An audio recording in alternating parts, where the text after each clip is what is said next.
Assalamualaikum warahmatullahi wabarakatuh. Bismillahirrahmanirrahim.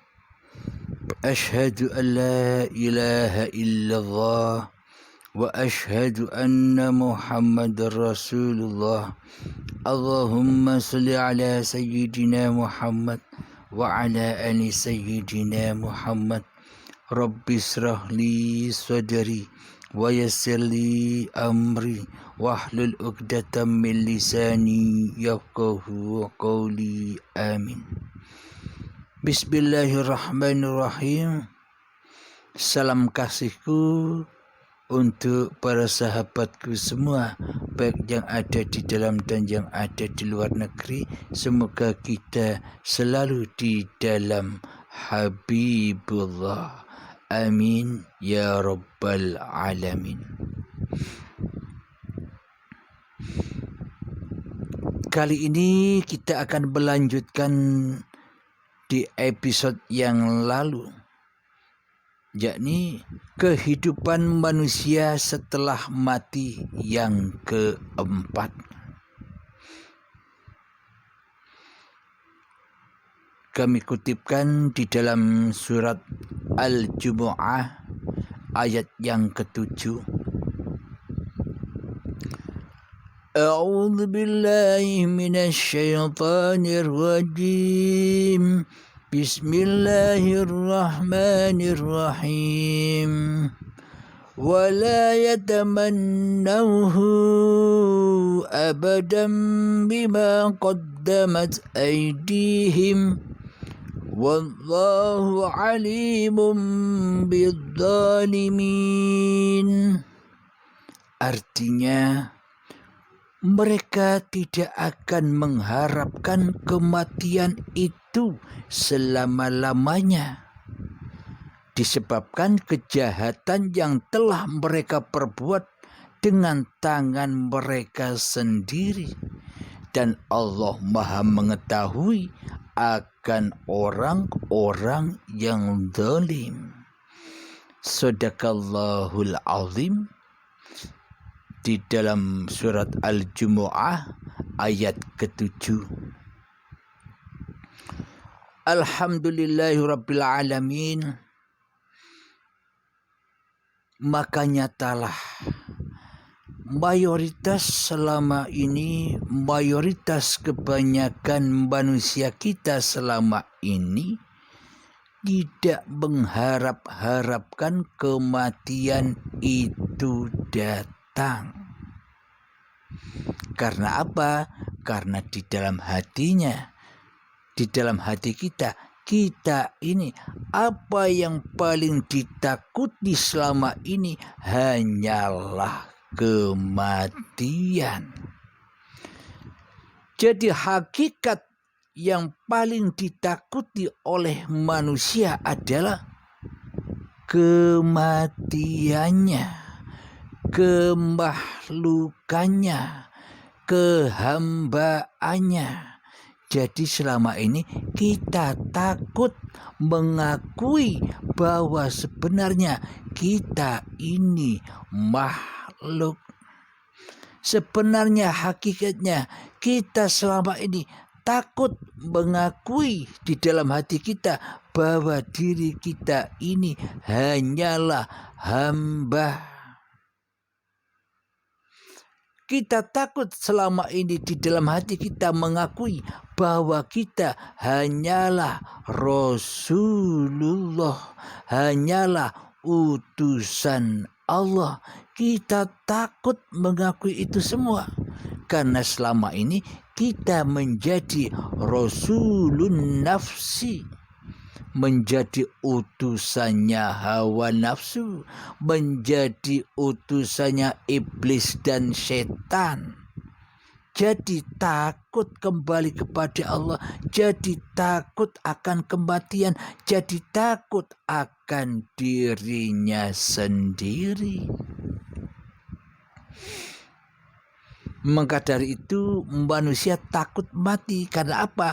Inilah bukti bahwa selama ini manusia telah ngaku-ngaku jadi Allah.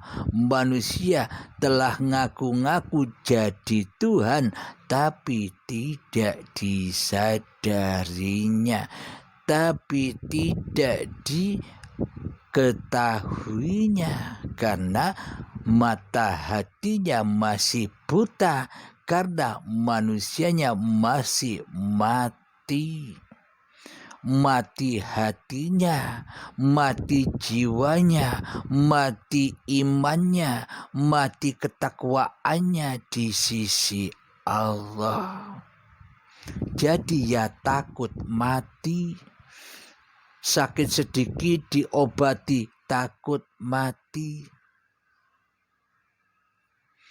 Karena selama ini diri kita manusia tidak rela dan tidak ridho di dalam hati kita bahwa kita dikatakan makhluk, bahwa kita dikatakan tidak bisa bergerak. Walaupun sebiji darah, hati kita tidak rela dan tidak ridho. Bila kita dikatakan tidak hidup, bila kita dikatakan tidak wujud, bila kita dikatakan tidak kuasa, bila kita dikatakan tidak punya kehendak apapun dan daya upaya apapun, kita marah, kita tidak rela dan tidak ridho bila semua itu dinisbatkan kepada diri kita yang tidak bisa apa-apa. Karena nyatanya di dalam kebutaan mata hati kita selama ini, karena nyatanya yang wujud diriku, yang hidup diriku manusia, yang nyata diriku manusia, yang kuasa diriku manusia, yang berkehendak daya upaya kerja kesana kemari, cari uang kesana kemari adalah saya. Sebagai manusia, inilah kekufuran, inilah keateisan, inilah persekutuan, inilah alam jahiliyah yang selama ini kita berada di dalamnya.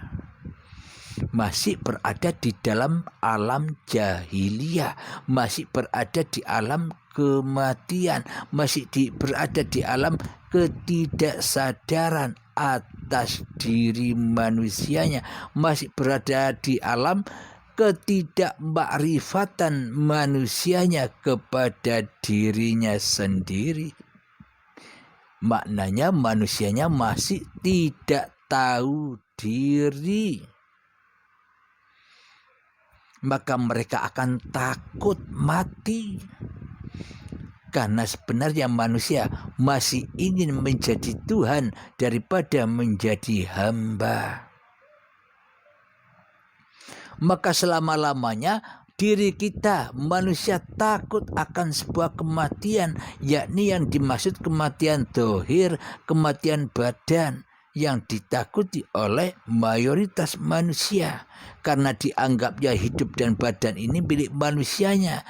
Pada intinya manusia tidak rela, tidak ridho mempersembahkan kembali, mengabdikan kembali amanah-amanah yang bukan haknya kepada yang berhak. Mereka tidak akan mengharapkan kematian itu selama-lamanya disebabkan kejahatan yang telah mereka perbuat dengan tangan mereka sendiri. Nyatalah ayat-ayat Allah yang selama ini dipaparkan. Ternyata semua paparan-paparan itu sudah nyata keberadaannya di dalam firman-firman-Nya Allah di Al-Quran. Padahal selama ini tidak tahu ayatnya, tidak tahu dalilnya, pokok asal ngomong, pokok asal kalam. Karena selama ini bukan kalam halimnya. Kalau halim tak mungkin bisa berkalam begini. Kenyataan dulu sebelum begini, Abdul Halim pegang mic saja di depan banyak orang gemeteran, tidak mau, malu. itulah hakikat Abdul Halim. Yang tidak pede, yang tidak bisa apa-apa, yang malu untuk berdoa ketika di dalam kumpulan tahlilan, ketika saya disuruh berdoa saja gemetarnya minta ampun. Itulah Abdul Halim yang tak bisa berucap apa-apa, yang tak bisa apa-apa. Jadi jangan pandang sosok makhluknya yang bisa memaparkan. Bukan Abdul Halimnya yang memaparkan sesungguhnya. Bila pemaparan, bila ilmu ini milik Abdul Halimnya, maka tak akan pernah disuguhkan secara gratis kepada Anda semua. Bila ini memang ilmu Abdul Halimnya, bila ini ilmu Abdul Halimnya, maka akan disembunyikan, ditulis, dibuat kitab sendiri oleh Abdul Halimnya seperti kitab-kitabnya para alim ulama zaman dahulu. Setelah ditulis sebuah kitab, lalu disebarkan. Ini kalau ilmu Abdul Halimnya. Inilah kenyataan bahwa seluruh ilmu itu adalah ilmu Allah. Ilmunya Allah, kalamullah. Jadi jangan lagi memandang sosok-sosok Abdul Halimnya, sosok-sosok makhluknya yang bisa memaparkan ini semua. Kenapa ketika setiap kali bertausiah begini, Abdul Halim ini pejamkan mata? Karena di luar sana banyak yang bertanya, Tuan Guru, Ustadz, Kiai, kenapa kalau waktu pengajian pejamkan mata? Inilah bukti bahwa bukan Abdul Halimnya yang memaparkan. Bagaimana mungkin manusia, bagaimana mungkin Abdul Halim mengetahui rahasia Allah kecuali Allah? Bagaimana mungkin Abdul Halim bisa memaparkan tanpa hidup? Jadi hiduplah yang memaparkan kehidupan ini. Bukan badan Abdul Halimnya yang bisa, hiduplah yang bisa. Maka rahasia setiap pengajian saya pejamkan mata, karena memang bukan Abdul Halimnya yang memaparkan. Tak bisa Abdul Halimnya memaparkan ini. Dan tak bisa pula Anda mendengarkan paparan ini tanpa Allah. Jadi ketika Anda mendengar, memahami, jangan pandang, jangan kira Anda yang paham. Alhamdulillahirabbil alamin. Mari kita lanjutkan lagi. Kenapa manusia, mayoritas manusia tidak akan mengharap-harap sebuah kematian selama-lamanya? Karena itulah bukti bahwa selama ini yang jadi Tuhan bukan Allah di hati kita, melainkan iblis dan setanlah yang kita pertuhankan selama ini di hati kita. Jadi kita takut mati karena kita banyak zalim kepada Allah, maka takut mati. Mereka tidak akan mengharapkan kematian itu selama-lamanya disebabkan kejahatan yang telah mereka perbuat dengan tangan mereka sendiri. Seolah-olah perbuatan-perbuatan ini perbuatan manusianya, maka manusia takut dengan perbuatannya sendiri. Loh, kok aneh? Karena Allah Maha mengetahui akan orang-orang yang zalim. Ketika Anda sudah pulang kepada Allah, kembali ke rahmatullah lewat pintu taubat dan pintu baiat, Anda akan memahami kesalahan-kesalahan, kedoliman-kedoliman itu semua dengan sangat amat nyatanya, bukan angan-angan lagi.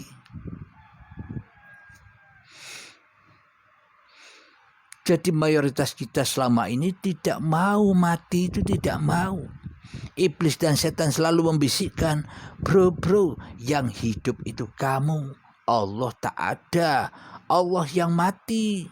Yang hidup kamu. Yang bisa sholat kamu. Yang bisa ibadah kamu. Bila Allah kita tiadakan, bila Allah kita goibkan, bila Allah kita matikan, lalu kita nyembah apa selama ini? Bila diri manusia kita wujud di hati kita, berarti kan kita selama ini menyembah diri kita sendiri, menyembah Tuhan yang fana, menyembah iblis dan setan sebagai penasehat dan sebagai mursyidnya di hatinya. Maka dari itu kita takut mati. Karena prasangka kita sesuai dengan apa yang kita sangkakan di hati kita. Prasangka kita sesuai dengan cermin yang ada pada diri kita. Prasangka kita sesuai dengan keadaan hati kita. Seolah-olah mati itu sakit. Seolah-olah mati itu tidak enak. Karena prasangka-prasangka kita sendiri selama ini. Karena hati kita tidak beragama dan tidak bertuhankan kepada Allah. Maka takut akan kematian, maka takut akan pulang. Karena apa? Karena tidak tahu jalan pulang. Harus kemana pulangnya? Sedangkan selama ini seluruh aktivitas kita, sholat kita, ibadah kita, perbuatan baik kita selalu tidak selamat sampai kepada Allah yang kita lakukan. Semua sampainya amal-amal ibadah, amal sholat, amal keperbuatan baik yang kita lakukan selama ini tidak selamat kecuali berpulang rojiun kepada hawa nafsunya sendiri dan dibakar di dalamnya. Maknanya diakui semua perbuatan itu li nafsinya yang jadi Tuhan, dirinya lah yang menjadi Tuhan daripada Allah, karena Allahnya tak ada, karena Allahnya tak goib, dan karena Allahnya tidak menjadi Tuhan di hatinya kecuali hawa nafsunya sendiri.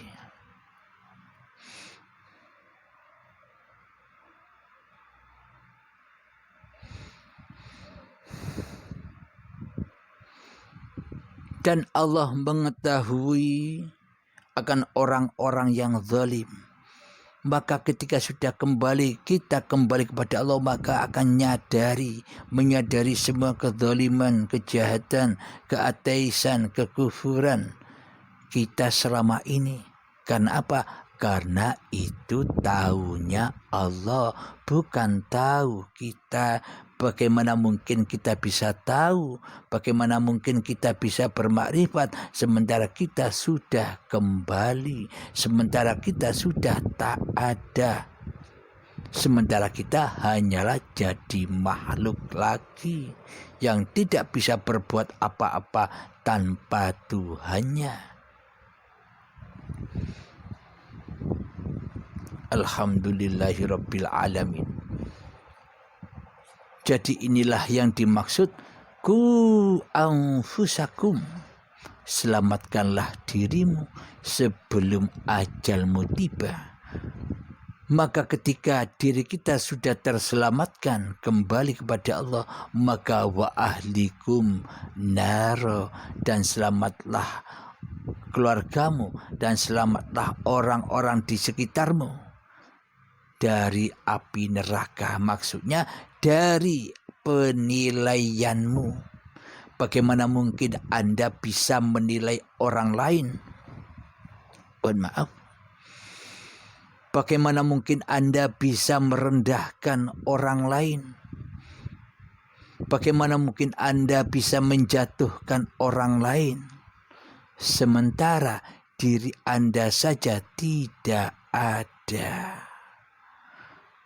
Maka Anda akan selamat dan orang lain pun akan selamat dari caci maki Anda. inilah orang-orang yang selamat. Selamat dunianya, selamat dirinya. Rabbana atina fid dunya hasanah, dan selamat orang-orang di sekitar kita, yakni